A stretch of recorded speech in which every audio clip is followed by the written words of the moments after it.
they wanted my comments on them, on some of them. They wanted to know basically what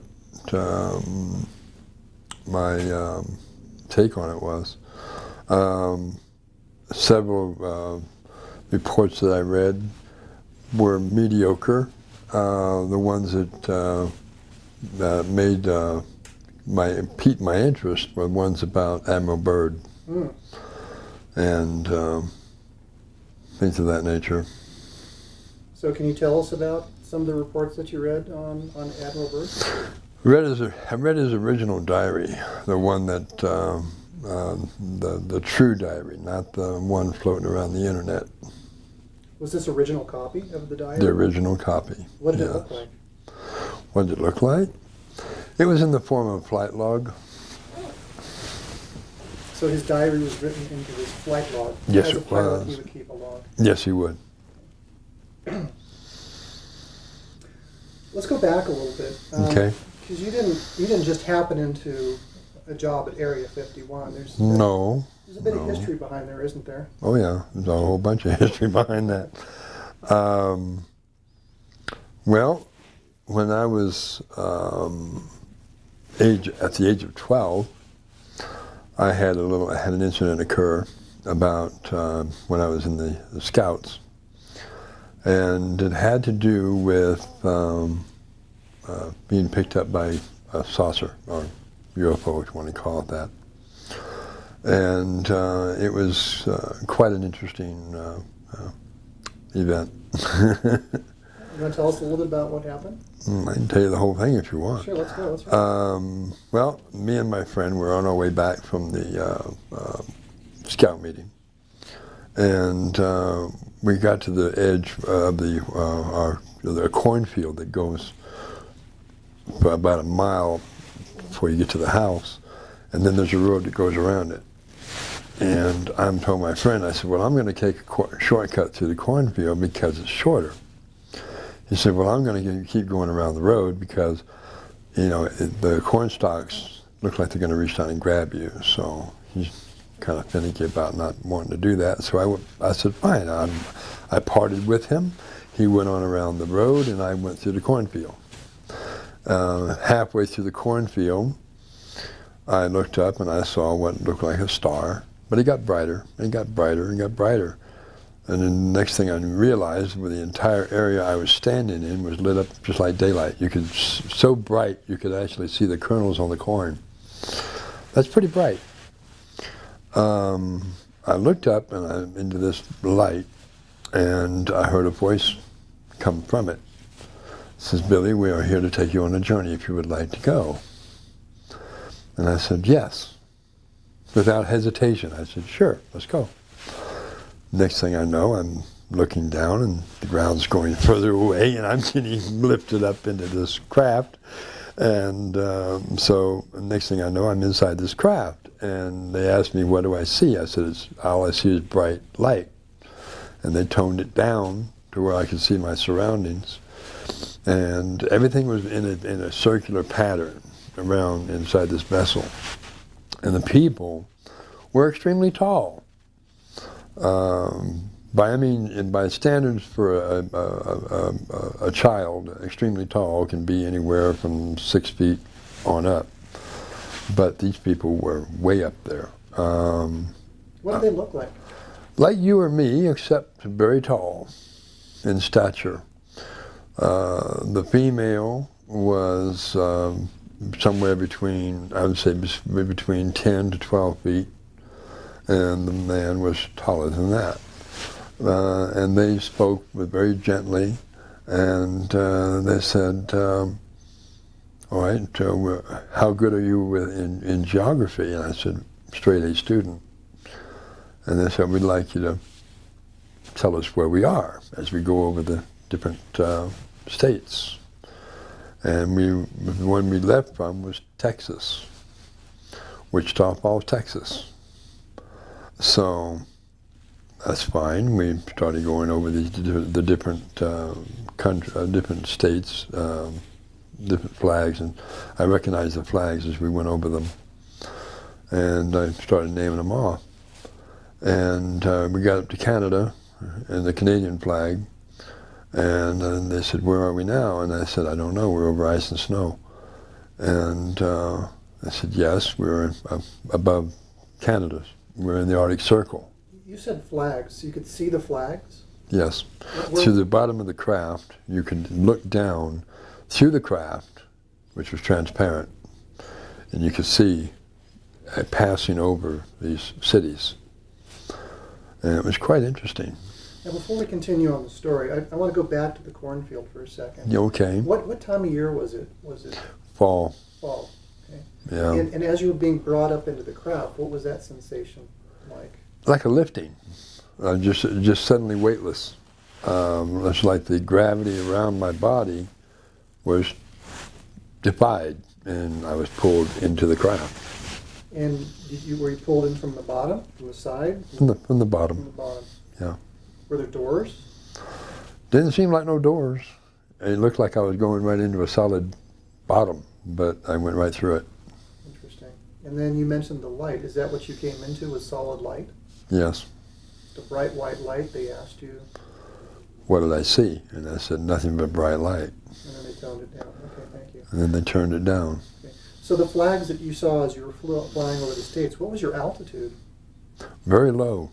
So you weren't that high at all. No, we weren't high at all. Was this daytime?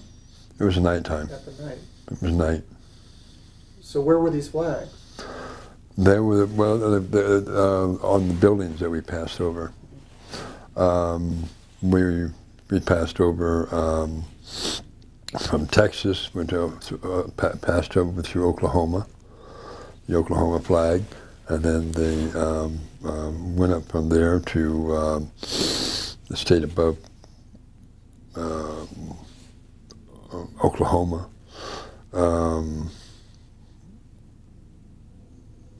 I have to have a map to That's tell you okay. which ones they are. Okay. So do you recall any landmarks? Landmarks, yeah, the buildings were more like the capitals. Okay, so you're flying over the capitals then? Mm-hmm. So you're on the craft and you're heading Yes. out over Canada. Right.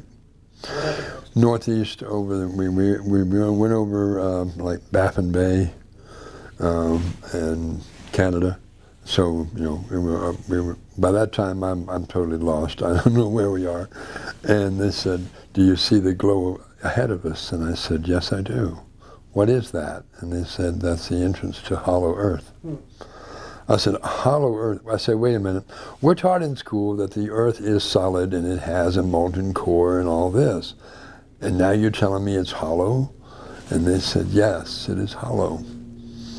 And they said, "What you learn is a shame because it's all a lie." And I said, "Okay. How long are we going to be gone on this trip?" And it says, "You're going to be gone for 6 Earth months." And I said, 6 months? I'll be grounded for life.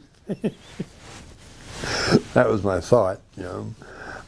And they said, "No, you won't be grounded for life." This says you'll be missed, yes, but when you return, your body will be replenished and all the childhood diseases or sicknesses that you were experiencing will be gone. What sicknesses were you experiencing at the time? Well, like the mumps, the measles, and stuff like this. But at the time, they said that your immune system is starting to break down and must be replenished. Okay. And that was one of the reasons for the going for the trip. So you didn't have the mumps and the measles and all the stuff at the No. same time at that moment? It No. was just that what they're telling you. It was a fortification against it. Okay. And they fortified my body. They gave me a liquid to drink, which tasted like grape juice, but it's very sweet. And I drank it, and it tasted extremely well, and it energized my body as I drank it. Were you ill when they picked you up? No, I didn't think I was ill. Okay. They said that the immune system had started to deteriorate, and that they needed to reinforce it. So you see the light ahead. What happens? I see the light ahead, and we got closer and closer to it, And as we started to curve into it, I said, that's a hole. And they said, yes, that's a hole. And so we went into the hole. We landed at a city inside, and they said, do you know where you are? And I said, no. I'm presuming inside hollow earth. And they said, yes, you are. Tell me about the city. The city was not like a city on the surface. The cities on the surface are skyscrapers, you know, big tall buildings and all this. And the inside, they're all the buildings are round.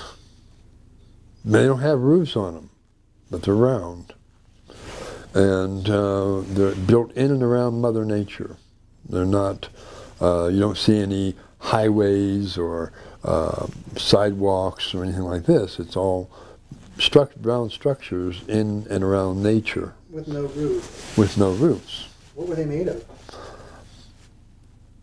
It looked like a marble type substance, but yet I don't think it was marble. I think it was more like crystal. So smooth? It's very smooth. Reflective? Very reflective. Okay. And we landed, and of course I started walking around. And I met several different beings, people, and some of them announced that they were from the surface. You mentioned the light going in. Yes. Did you look up once you landed? Yes, and I saw a sun that never moved.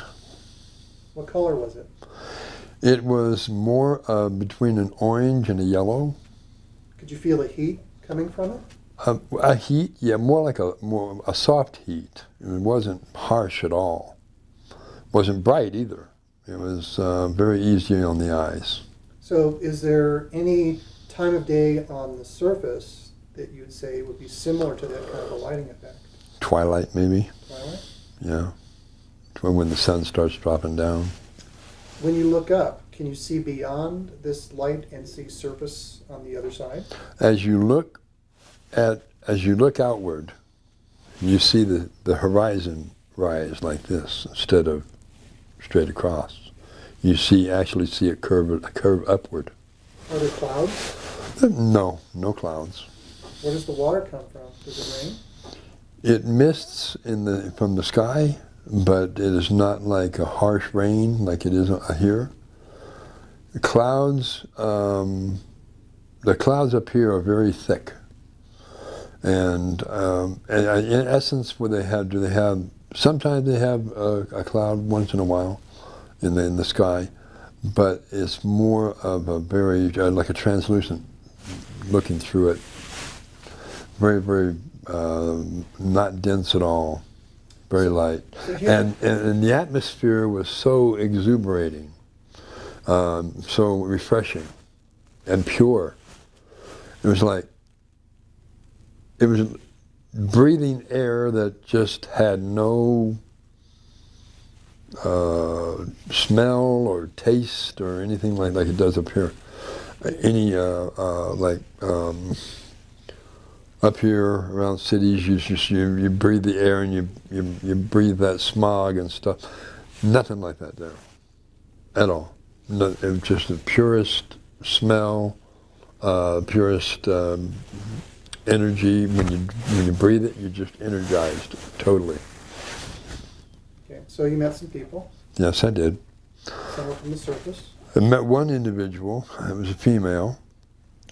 She was rather tall, but and I looked at her, and her face looked familiar, and I told her, "You look familiar," and she said, "I should be familiar.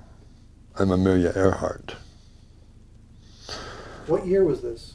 You were 12 years old. What year was this? I'm 12 years old. Well, let me think back here. I was born, brought to the surface in '51. Let's see. 63, 64? 60, yep, between 63, 64, somewhere in that range. Anybody got a calculator? Okay. It's in that range there somewhere. When me and my sister were brought to the surface, we were brought to the surface not as babies, but as toddlers. We'll come back to that story. Yeah. About how that all started. Let's Right. finish this one. You met Amelia Earhart. Amelia Earhart. I also met a group of gentlemen that were, they were dressed in robes, but they were aviators as well. And they had, I didn't recognize them, but they were talking to me because they knew I was from the surface. They said that, I said, well, who are you? And they said, we were Navy pilots. And our aircraft disappeared off of the Bermuda Triangle. So you met these pilots. They were lost in the Bermuda Triangle? Yes. They were, Do you remember their names? their names? Sure. No, I remember their flight they were talking about, Flight 19, off of Muscle Shoals, Florida. That was Flight 19. Do you know what year Flight 19 got lost? It was back in 47 or 40, no, 45 or 47, I'm not quite sure So here's exactly. probably 1964. Yeah. Were they looking like some really old guys? No, very young. So are you saying when you go into the Hollow Earth, You don't age. you don't age? There is no age. It's not like, well, see, time is an illusion. Even up here, it's an illusion. But people still go by it. But it's really, down there, it's like, how do you explain it? Is everyone looks young. You know, they don't look old. You don't see people walking around with white hair and white beards. They're all very, very young looking. Do you think you suppose it's because of the place itself, or is it because of the people? I think it's because of a little bit of both. A little bit because of the place and because of the people. The place is indigenous to immortality or to longevity. Everything I saw down there was huge in size. I mean, even insects flying through the air were huge. They weren't small little insects. They were quite large. So do the mosquitoes? Dragonflies come flying by about 6 foot across. Didn't see any mosquitoes, no. I was going to ask. Now, are the mosquitoes have feathers, and do they carry you away? No, no. Mosquitoes with feathers? I don't think so, no. Well, you know, there's that saying, the mosquitoes are so big down there that they'll carry you off. Anyhow. No, okay. Sounds good. The creatures were large. The insects were large. The people were large. I looked up and I saw a flying pterodactyl. And of course, that just didn't register too well. And I said, "Wait, that's a pterodactyl." And they said, "Yes, it is." And I said, "Oh, okay." So I saw dinosaurs. Which ones did you see? Well, I saw the pterodactyl in the air, and I saw a T-Rex walk by. And of course, T-Rex is a vegetarian. It's not a flesh-eating animal. Really, with all those teeth? That's for ripping and tearing plants, not ripping and tearing flesh. So, wouldn't they be wild? I mean, it seems kind of a dangerous situation. Well, it's not dangerous at all. Everybody down there speaks with telepathy. That's the norm. So what does that have to do with the dinosaurs not being dangerous? The dinosaurs speak with telepathy as well. So you're telling me that you can talk to the dinosaurs? Yes, you can. You can talk to the trees, you can talk to the dinosaurs, you can talk to plants, whatever, and you get a response. T-Rexes are kind of a big animal. Yeah, they are. Are there accidents? Does a T-Rex maybe accidentally kick an inhabitant or step on one, or No, they don't step on nobody. sit on one maybe? I've seen people sit on Chihuahua. You never know. Sit on a chihuahua?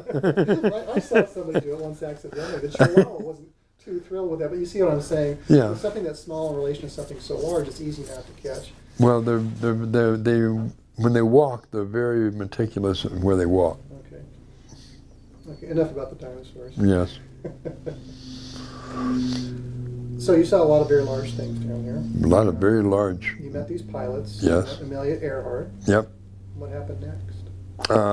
Then they had me go into a room, actually a building, in one of the round buildings. They had me sit down in a chair, and this mist, bluish mist, came down over me. And I said, "What's this?" And they said, "You're being detoxified, decontaminated. All the impurities that are in your body are being taken out. And so your immune system will be fortified when you return home to the surface." And I said, "Well, I don't really want to go. I want to stay here."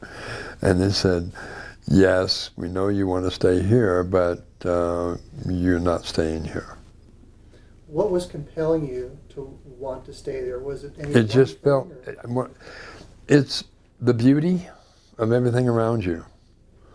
I mean, everything is so not what it is on the surface.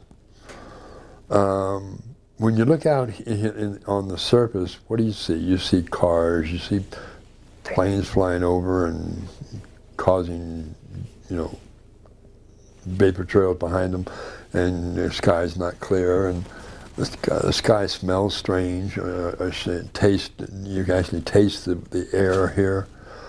It's just not there. All that's not there. It's all pure. Everything is pure, and everything's in harmony.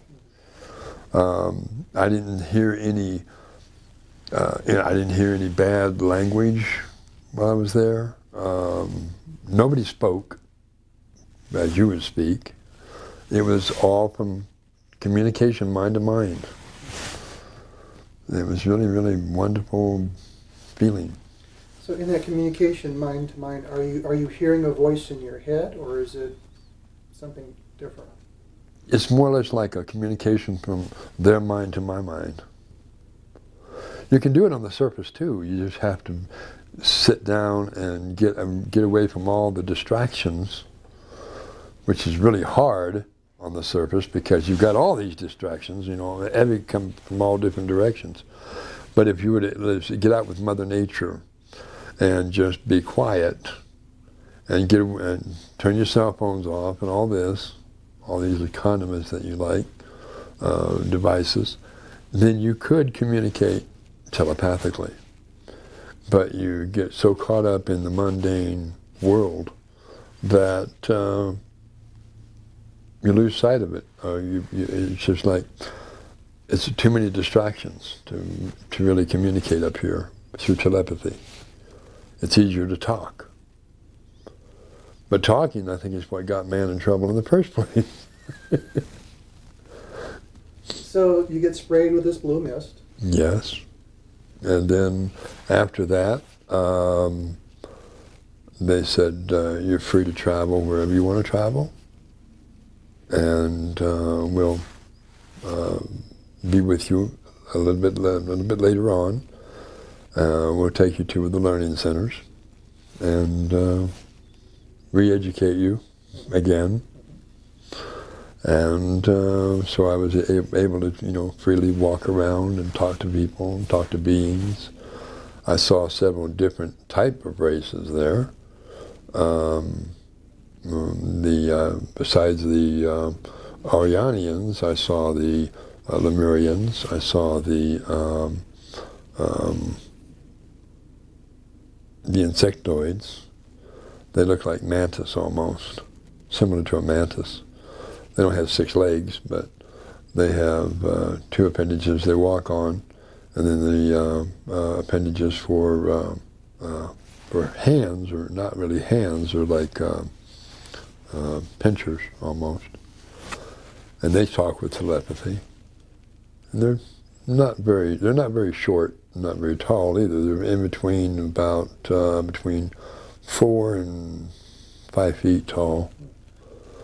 and their heads look just like a praying mantis.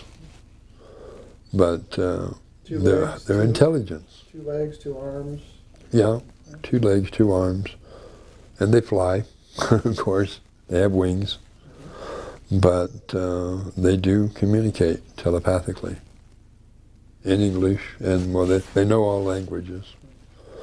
It's like when my father sometimes when I channel my father at different times, when he is speaking to a big group of people, a lot of times there's people there that are not from America or not from, the local area, but yet they pick up on everything he's saying and they understand it. It's sort of like he's speaking English, but yet some people that are present from another foreign country that don't speak very good English, they hear the message in their own language. So it's like and he has that ability when he talks that people from another country can still understand him. So the telepathic communication sounds like you're hearing the words in your head in the English language. Yes. For somebody else listening to the same telepathic communication, it would be in their language. So it's like when they ask, well, what language do you speak under there? All language. Plain and simple. He speaks, they understand, no matter where they're from. So you got to travel, you said? Yeah, I got to travel. How did you travel? Well, you don't walk around that much because they like to, they don't want to harm the Mother Earth at all. They fly around on these platforms that are above the ground, and so you get up and step on one, and it radiates with your vibration, and it actually talks to you by name. Billy, where would you like to go? What city would you like to go to? And it sounds like a taxi.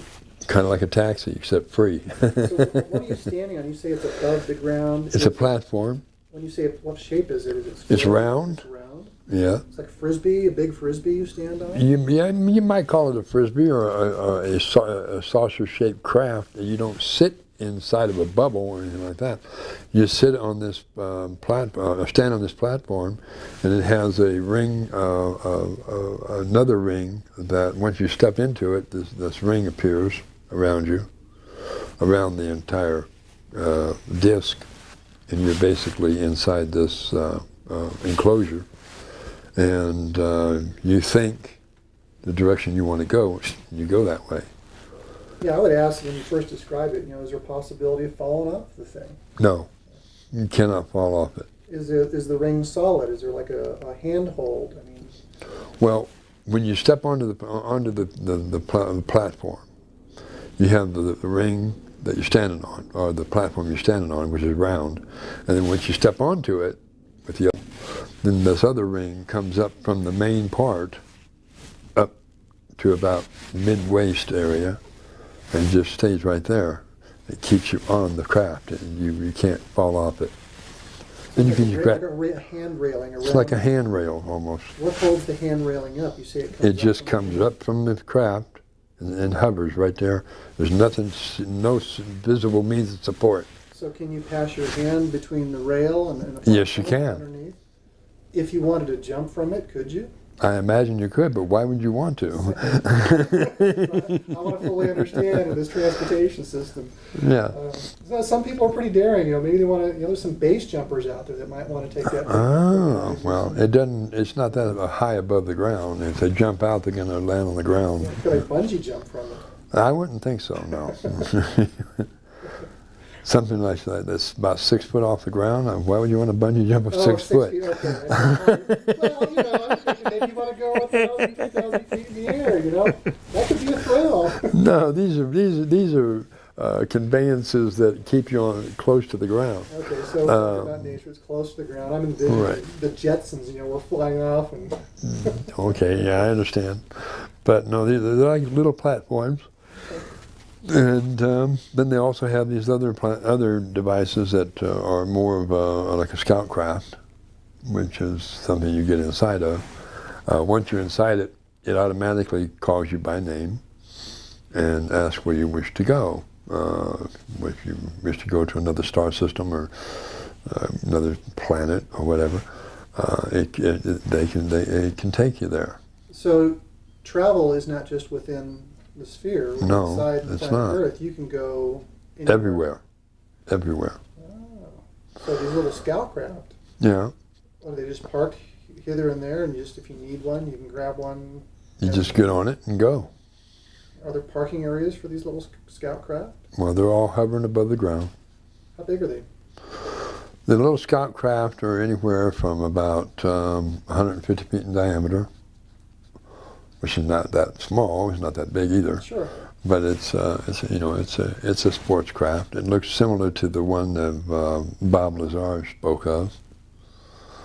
But my father's craft is a lot larger, about 10 times as large.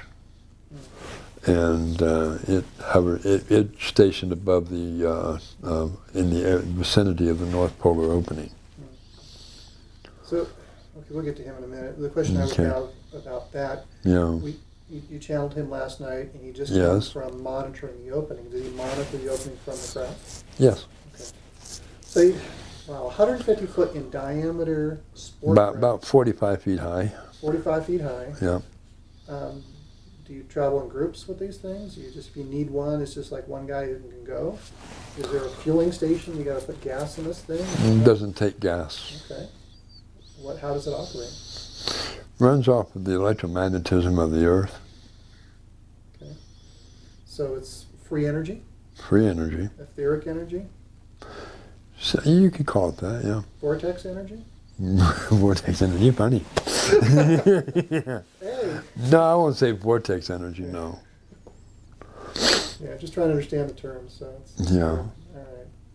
So where did you travel to during these 6 months? You can go anywhere. Where did you go? I travel all over the inside of the planet. There are different cities. And of course I went to one city of Yeyu, and that looked familiar to me right away. I mean, the surroundings and everything were so familiar. And it was like I knew where to go. It was sort of like it was deja vu, if you will. Been there before. Yeah. Okay. So had you been there before? Yeah. Do you want to talk about the rest of your experience during the 6 months in Hollow Earth, or would you like to transition into your origins? Well, after the 6 month period was over, they approached me and they said, "It's time for you to return back to the surface." And I said, "Okay, but do I have to go?" He said, "Yes, you must return because you have a mission." And of course, that was the first time I was told about a mission. So they returned me to the surface. Well, can you tell us what the mission was? I didn't know at that moment. Ah, okay. Or at least I had no recollection of it at that time. But they brought me back to the surface. They dropped me off in the cornfield again. The same way that you arrived, weightless? Same way. Dropped me off in the cornfield, and I went walking on in, jumped the fence over, and started walking up to the house. This plainclothesman was standing there, and he goes, "Who are you?" And I said, "Billy." "Billy?" And I said, "Yes, Billy. I live here." I said, "Guys, call up a search. He's back." Everybody runs out to me, and they start asking me where I've been, and I'm going, "Scout meeting." My friend jumps the fence, runs over to me. He says, "That was 6 months ago." I go, "What?"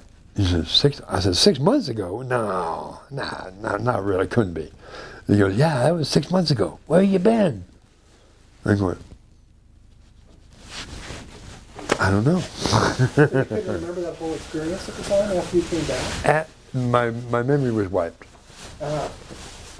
So when you were in the Hollow Earth, for Yes. did it feel like you were there for 6 months? It didn't feel like any time at all. Okay. Because there's no time. Okay. You really can't. I mean, a period of existence had passed, but as far as time, it's a continuous day. So how can it be time? Make sense? Yes. I mean, think about it. No, I mean. Yes and no. Well, you're inside a planet where there's no night at all. It's a continuous day. So you really can't judge a time. Do you sleep? Rest you can, yeah, you don't have to, but a lot of people do rest, but a lot of people don't. And it's, let's see, well, a day in a life in the Hollow Earth, that's an experience. Well, I rested because I was used to resting, but it was just like an inbred thing. You're automatically going to, lay down and rest. And the thing in the planet, you don't have beds like you do on the surface. This thing is round. It hovers above the floor, and it's soft. So you lay on it, and it's comfortable. And you rest, and then you get up and go about what you want to do. So getting back to meeting up with your friend that was 6 months ago, you're like right. away because you had your mind wiped, as you said. Yeah. What happened after that? Well, they started asking me all kinds of questions, and they said, sit down in the chair here, we're going to give you a shot, sodium pentothal. So... Who was giving you this sodium pentothal? The plainclothesmen that were at the house. What, they were ready? They had sodium, they were carrying sodium pentothal with them? Well, they opened up a briefcase, and they said, we would like to give you this shot that will help you to recollect where you've been. Doesn't that seem unusual for a plainclothesman to have sodium pentothal in a briefcase? Well, not just that. They also put me into hypnosis. They wanted to make sure that they were getting the full story. After I come out of the grogginess from it, they said, "Did you remember anything?" And I said, "No," because I wasn't about to tell them yes, but I had. Everything had been brought back. The sodium pentothal caused that? Caused it to, caused all the memory to come back. And of my trip and everything else, but I didn't say anything to them because I didn't want to be put under, I didn't want to be taken away from my home. Mm-hmm. And I knew that probably what would happen if I said yes. So I said no, and so they played it back for me. And it was interesting because when I came out of the state that I was in, I was looking at them, and all their mouths were, just totally... What did they play back for you? They played back the tapes. Audio, video? Audio tapes, Audio yes. tapes. Audio tapes on a spool, like a recorder, reel-to-reel recorder. And they played all this back. And they said, "Do you recollect any of this?" And I said, "No." I was lying, of course. I knew everything. But it had all been brought back to me. And I just kept my mouth shut because I didn't want to be taken away from my home. But from that point on, I knew something was different. And they checked me over medically. Doctors checked me out. And they said, "We got a problem here, you guys." And what's the problem? This child has no bacteria in the body at all. None. And they said, "That's impossible." Well, it might be impossible, but that's the way it is. So, and they said, well, and then of course they, in my knapsack that I had on my back, they pulled out this container made of a metal they had never seen before. They opened it up and they asked me what it was, and I said grape juice, and they analyzed it. Is this the drink that they gave you on the craft? No, this was, This is from they had given it to me on my return voyage. And they analyzed it, and they said it was the purest grape juice they'd ever seen in anywhere. But there was no way to rate it as being grape juice. It tasted like grape juice, but it was too pure. They said, where did it come from? And I said, wherever I went. And so they analyzed it, and they tried to analyze the container it was in, and they said, there's no metal like this anywhere on Earth. So he definitely went somewhere, you know. So the recording is factual. The recording is real. He's not making it up. He went somewhere, obviously. They said whether it was into a planet, into a spaceship, or what, he went somewhere. We know that, but we don't know because we can't analyze this metal. And they tried cutting it, it wouldn't cut. They tried, you know, with a blowtorch, didn't even get hot. How are you privy to these tests? You're 12 years old. Yep. And they're saying they can't cut it, they can't do it. How did that information come back to you?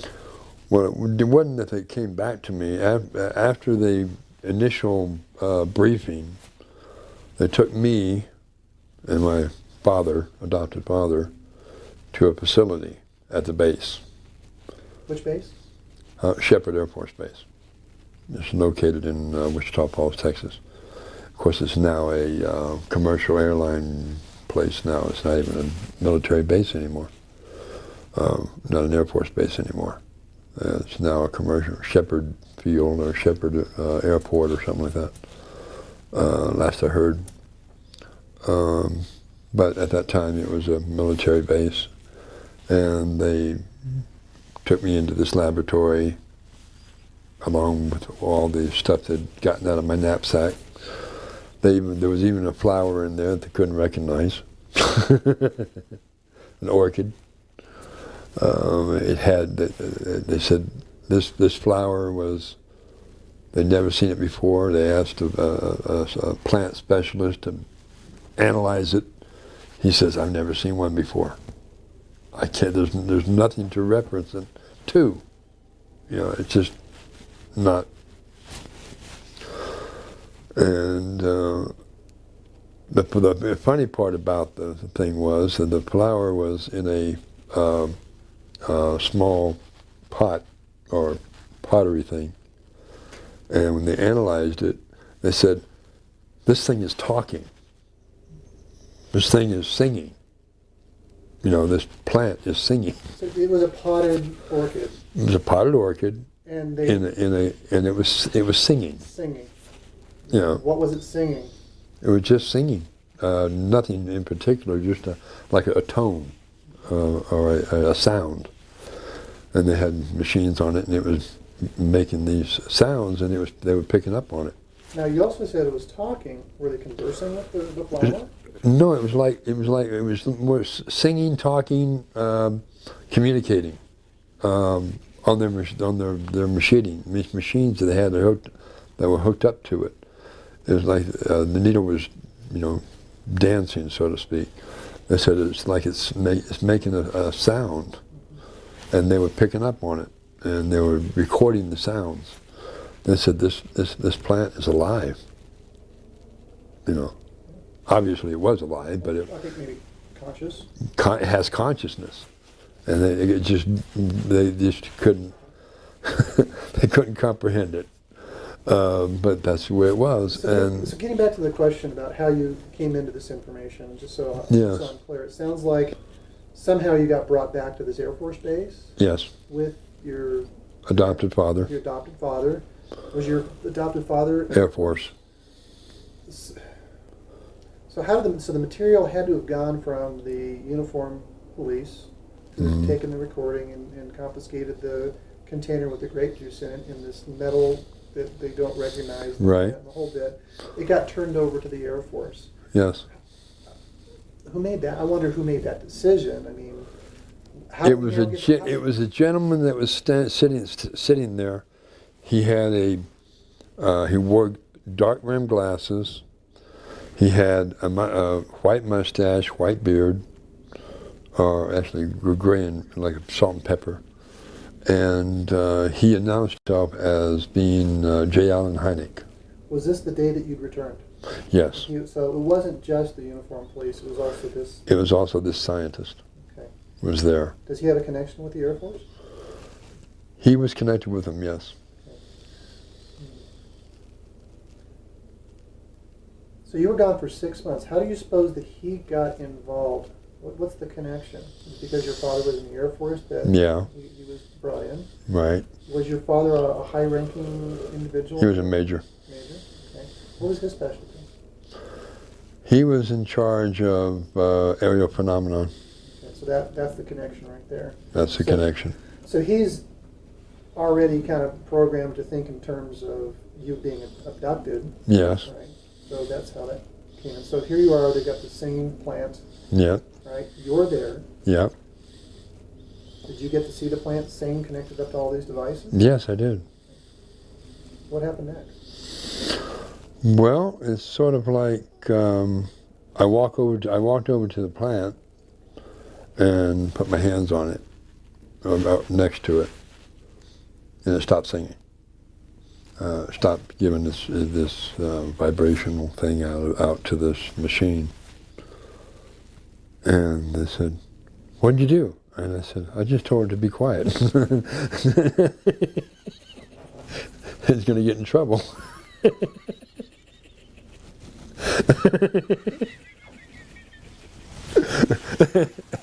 And it went silent. How long did it stay silent? Did it start singing again? It stayed silent for the rest of the time that I was there in the laboratory. What was the response from the people in the lab? They said, "What do you mean you told her to be quiet?" Were they happy? Were they sad? They weren't happy about it. They weren't happy about it. It was just sort of like I turned a switch off on this plant. Well, that and you also kind of showed your hand too. Yeah. What you could do. Yeah, Could have little been the bit. beginning. and I had to be real careful at what I did, but I realized I knew then that I was different, and my adopted father then realized I was different. But he was saying that why you told us that you didn't remember, but yet you told this plant to be quiet.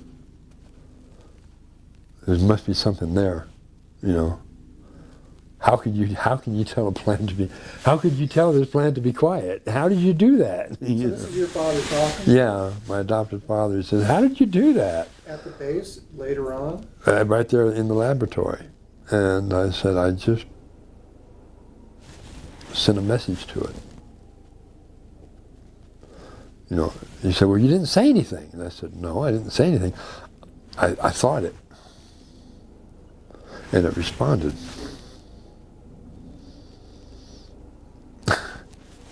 So here you are, 12 years old. You're at this base. Yes.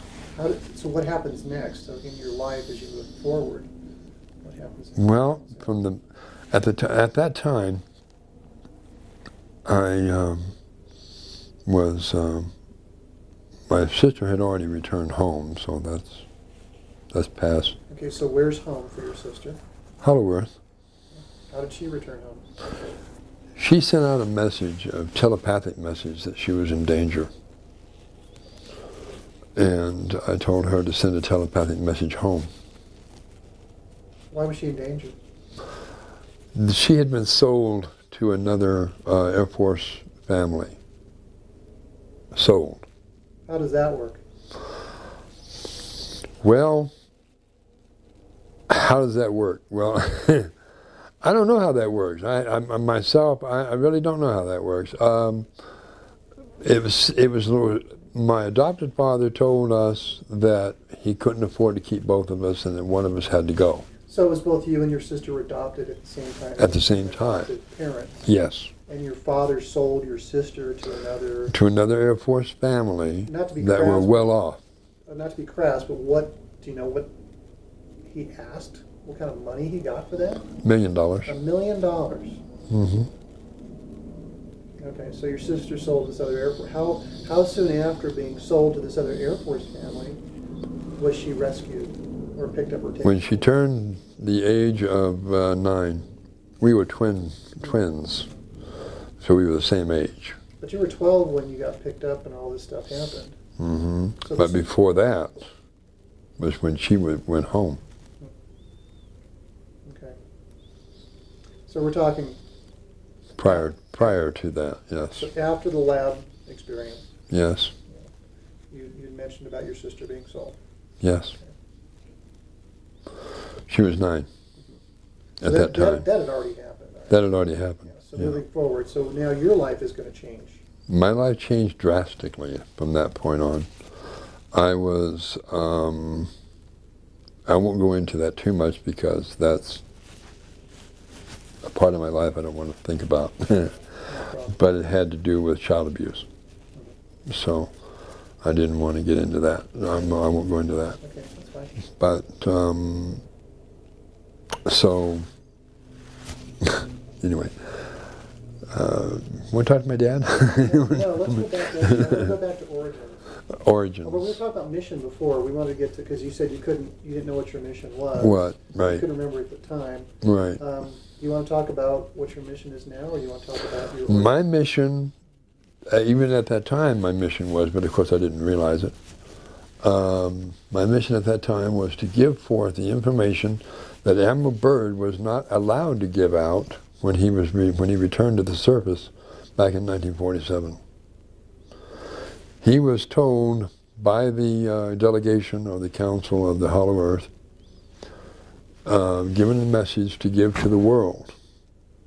And he went and came, and when he returned back to Washington, they interviewed him with top security forces, and they ordered him to remain silent on all that he had seen and heard on behalf of humanity. And he said, this is crazy. This message is for the world. It's not just for us. And they said, well, we'll see to it that you can't. And they locked him away. Did they? They locked him away for a couple years. And then upon his release and being told that he will not talk about this to anyone, not even his immediate family, he was released from the military. Now, you are a retired Air Force colonel. Yes. Age 12, your mission, you know what you need to do. Can you take us from age 12, what transpired, career-wise? How did you work yourself into position where you... To be in Area 51? Got your commission. How did you get into that whole area? How did you come to work for Area 51? Well... Admiral Byrd's flight logs. Okay, well, first off, I was born both... How do I put this? You know what the term hermaphrodite is? Yes.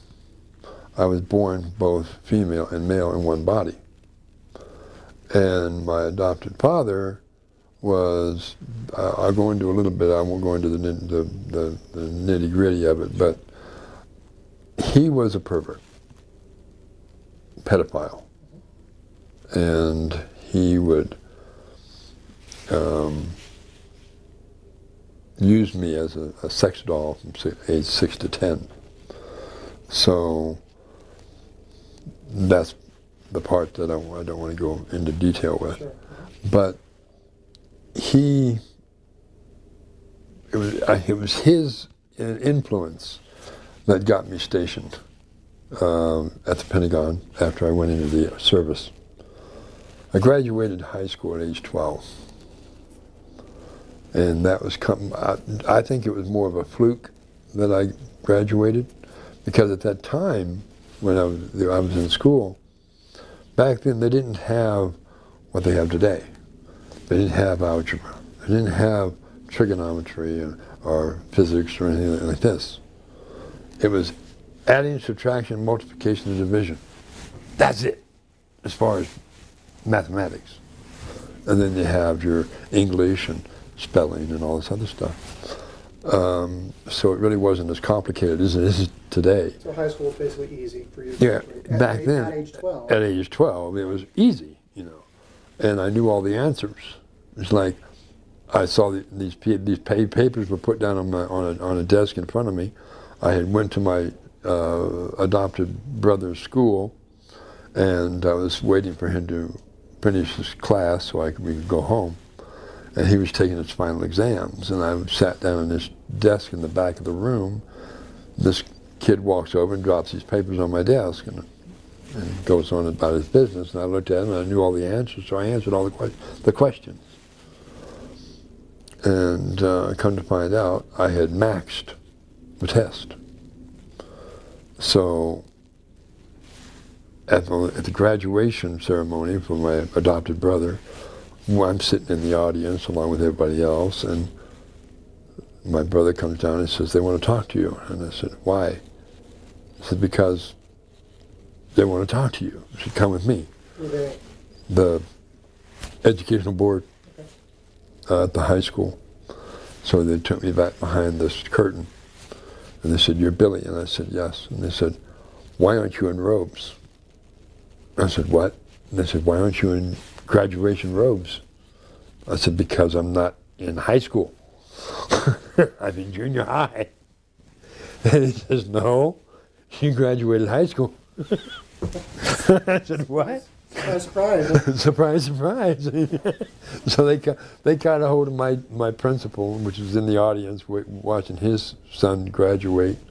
And they got him back there, and they said, "We've got an issue here." And they said, "What's the issue?" "Well, this child is graduating high school, but he hasn't graduated junior high yet." They said, "Well, he has now." So they said, "How do you know?" And then I said, "Well, he maxed the test, valedictorian. So You have to give a speech." the test that no, hang on a second. So I'm trying to understand this. It sounded to me like, and maybe I misinterpreted, Yeah. put a test in front of you. Yes. It was a test to see if you could get a GED, basically what they would call today. Well, at that time, it was the final exams for high school. So but your brother gave it to you. Was it your brother's test? Was it? No, he didn't give it to me. A kid walked up and dropped them on my desk. A kid That did? I was sitting in the back of the room, Oh. waiting for my brother to finish the test Oh. so we could go home. Oh, so you were in there as the test was being given. Yes. And you took it as well. I took it as well. All right, now I understand. And I knew the answers, so I answered all the questions. And they You were, graduated high school. I graduated high school. I maxed the test. And they said, "Well, how do we know this person maxed the test?" They said, "Well, give it to her again." So they gave me the test again. Right there behind this, put me in a desk, put the test down in front of me. I answered them again, same thing. They looked at it and they said, "Does that convince you?" He says, "Yeah." So now I'm going to have to run over to the junior high school, get another certificate of graduation, so we can do this legally. So I'm trying to follow the sequence of events here. So it sounded like you took this test. There had to have been some time that elapsed between the time that you took the test and the graduation. Yes. It sounded like you were at the graduation ceremonies. Yes. And they called you back there. Yes. At what point was the second test administered? It was administered, and when they took me back behind the curtain You knocked it out behind the curtain during the ceremony. during the ceremony. This is what you're telling me. I did it in 10 minutes. Amazing. Okay. So I answered all the questions in 10 minutes. It was simple. So I knocked it out. Okay, fine. So I'm up there, and I had to give a speech. And the speech that I gave on was how to be harmonious and how to live a harmonious life. And it just, it wasn't a dry eye in the auditorium after that. But you also said you were valedictorian. You had to give this speech. Yes, So but see, the thing is, I didn't have anything prepared because I was, it was just off the top of my head. What I'm trying to wrap my head around Yes. is my idea of what a valedictorian is today. Yes. They've gone, they're 4 years of high school, 3 Yeah. whatever it is. Mhm. They've got all these grades. They add up the grade point average to come up with whoever's got the highest GPA. Mm-hmm. And whatever extracurricular whatever involved Yeah. to determine who the valedictorian is. All you did was take a test. I took a test. I mean, they deemed you a valedictorian. Yeah, because I maxed it. Now, do you get any kind of little sticker on your diploma from high school that says valedictorian? I'd have to find that. Yeah. Love to see it. I'd have to find that. So moving on. So you graduated valedictorian, delivered your Harmonious speech. Yes. And after that, I got my certificate of graduation. And a week later, I went out to look for a job. Okay, so what was the first place you went to looking for work? The first and only place I went was a Ben Franklin 5 and Dime. 5 and Dime store. Yeah, yes, I know You Five probably and know Dime. Sure, Ben Franklin. Not Ben Franklin 5 and Dime. No? Nope. No? 5 and Dime, I'm familiar with that. Yeah. Okay, well, this is the Ben Franklin 5 and Dime. And this was in Smyrna, Tennessee. So I went ahead and went in there, and I said I'd like to apply for a job. How old were you at that time? 12. 12. But weren't you in Wichita, Kansas? Wichita Falls before that. Okay. And we moved from Wichita Falls to Smyrna, Tennessee. Okay. So there was a transfer, I guess your father Yeah. transferred over. He got transferred to Seward Air Force Base, which is located in Smyrna, Tennessee. Okay, so that explains how you're placed in Tennessee. Yeah, he was transferred to Seward Air Force Base. So while we were there, we continued our education, and so after this graduation ceremony, I went down to this job, and I filled out all the paperwork to become employed.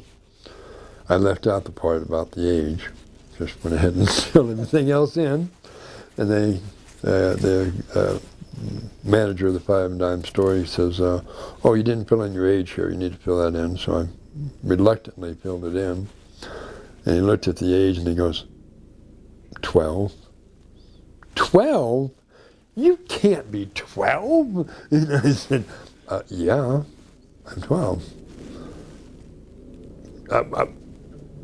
But you don't look 12. You look, adult. I said, I'm 12. So were you tall for a 12 years old? Yeah, 5'7". Okay. 5'7", and very shapely at that time.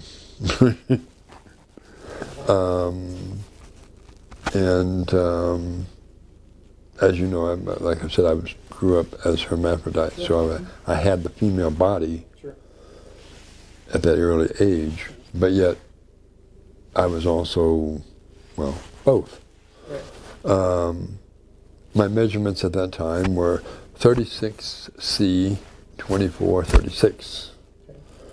And I had long hair, very long hair, down past my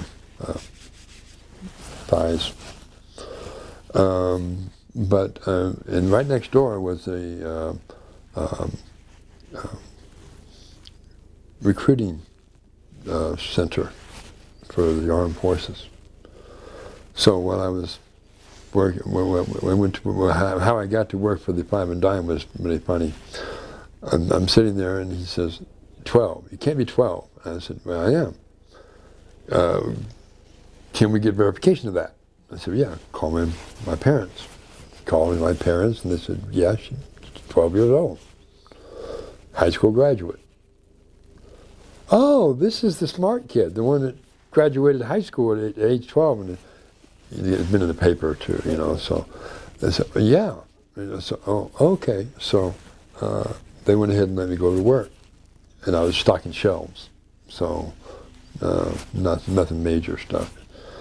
And one day I walked over next door to where the armed forces was and walked in and I said, I'd like to go in the service. See about going in the service. So the recruiter said, well, okay, we'd like to give you a test, see what you qualify for. And they didn't bother to ask my age or anything like that because I looked the part. Remember, Sure. You know, and they said, sure, we'll give you a test, an aptitude test, and see what you qualify. I took the test, and he goes, he checked the test out, took it in the back room, had it tested, checked all the, came back out and he says, well, young lady, you qualify for anything you want, including officer, if you want it. I said, oh, well. And so I said, well, what's my next step? And he said, well, fill out these papers. So I started filling out these papers. Got to the age part, and I filled out my age, and he was, oh, well, he was real happy about it because I made such high grades and stuff Right. in the aptitude test. And he got to my age and he goes, he said, is this right? And I said, yeah. And no. You can't be 12. Tell me you're not 12. I said, I'm 12. And they go, but you can't be 12. We can't take you that early. You know? And I said, well, I'm sorry, but that's my age, you know. And I got to talk to your parents. So I called my parents up and they came down. They said, yes, she's 12 years old, high school graduate. And he goes, oh my God. So all the different services were there, and they wouldn't touch me because of my age. You know, the Army wouldn't touch me, the Marines wouldn't touch me, the Navy wouldn't touch me. The Air Force said, wait a minute, you're too intelligent to just pass you by. You know, we got to check this out. You know, we got to be a way to do this. So they contact Washington, and Washington sent a representative down. Talked to me and checked out my scores, and they said, "We've got to have this person." You know? And so they said, "Well, would you consider going in at a later time and make an agreement that you'll go only into the Air Force?" And I said, "Yeah." So they said, "Okay, we'll wait a couple years, and we'll take you then." And with the explicit permission of the parents. So that's what happened. So how old were you when you went in? I went in at, let me think, I was 12, and then, get my bearings right here, between 15 and 16. Okay. I did it again, I'm sorry. So between 15 and 16, you were, which is exceptional, actually. It is very exceptional. That's it. So what kind of job did they give you in the Air Force? Well, see, when I was in the junior high, I was in ROTC. Okay. I went into ROTC, and I was accelerated in that as well. I got up to be in the rank of lieutenant in the ROTC. So I had that behind me. And then I went into basic training at Lackland Air Force Base in San Antonio, Texas. When I got there, the drill sergeant, female, she said, "Okay, where's this whiz kid?" So they pointed at me. She said, "Okay, you come with me." So I went with her. She said, "Okay, you're going to stay in my billets, my cubicle. I don't want any problems." And because she knew I was transgender, knew I was both sexes. So she goes, I said, "Well, what's the problem?" She says, "I don't want any of these girls coming up pregnant." Because they knew, she knew I was. Sure. Oh, gotcha. All right. That had the penis. Right. And so I said, "Okay, fine. I'll stay in your cubicle." And we did for the first 4 weeks of training. After that, the girls were wondering why I was not being with them, sleeping in the same barracks and all that with them. And they questioned the drill sergeant. And they said, because this person is different. This person is transgender, hermaphrodite. And they said, "We don't got no problem with that." And they said, "As long as there's no problems, fine." But I don't want nobody coming up pregnant, And so I said, "Well, it's not going to happen, So the last 4 weeks of training, I was with the girls, just one of the girls. At the end of graduation, at the graduation, I was sent to OTS, which is Officers Training Candidate School Air Force. You have OCS in OCS is Army. Yes, so OTS is the Air Force. So I went into OTS. Strange that I didn't have 4 years of college, to go into it. Okay, but yet I'm still advanced, way it's advanced. It's not required though. You don't need to have that college degree to go into, at least in the Army, the OCS. OTS either, but you have to have some schooling, some major, some college, but not in this case, because of my high grades on the aptitude tests that I had taken. I had qualified for everything, including officer. Okay, so you went through the basic, and then you went to OTS. Yes. Which was like 90 days, typically? No, it's more than that. More like 8 weeks. 8 weeks, okay. Yeah, 8 weeks of training. Okay. So I think OCS is 8 weeks too, if I'm not mistaken, isn't it? I thought it was like 90 days. We have this phrase No. called 90-day wonders, they would call them. Oh yeah, 90-day one. Nowadays it's 90-day wonders. Back then it was a lot longer than that. It was like 8 weeks. Yeah, sure. They've got the ROTC in college these days. You'll go. That's 4 years. Yeah. You get a degree when you're done. And you Right. get a mission. Right. So at the end of my training, of course, the drill sergeants that are in there too had to salute you at the end because you're an officer. Sure. But getting back to the 90 days, that's 3 months. You mentioned 8 weeks. That's 2 months. 8 weeks? Yeah, you're right. Yeah. It is. Well, that's 2 months. But back then, but like I said, it was different than what it is now. Okay. So we went ahead and went through this training. And they said, "Do you know where you're going?" "I'm going to Hawaii." I signed up for it. I got a guarantee letter saying I'm going to Hawaii. Watch the mic. Right. Guaranteed letter, I'm going to go to Hawaii. "No, you're going to the Pentagon." And I said, "I don't want to go to the Pentagon. I want to go to Hawaii." And they said, "Well, that's where they're going to send you. That's where they want you. That's where you're going." I said, "Oh, wonderful." So I end up in Washington. Now, are you cognizant of your mission at this time? Huh? Are you aware of what your mission is? In the back of my mind, yes. Yeah, but not conscious kind of. Well, I didn't feel it was right to go on it yet. Mm-hmm. in the back of my mind, I was going, wait a minute, it's not the right time. Not the right time for it. At that time, I knew that the world wasn't ready for it, for that information. So I went ahead and went into the Pentagon, got to the Pentagon, and as soon as I got into the Pentagon, they handed my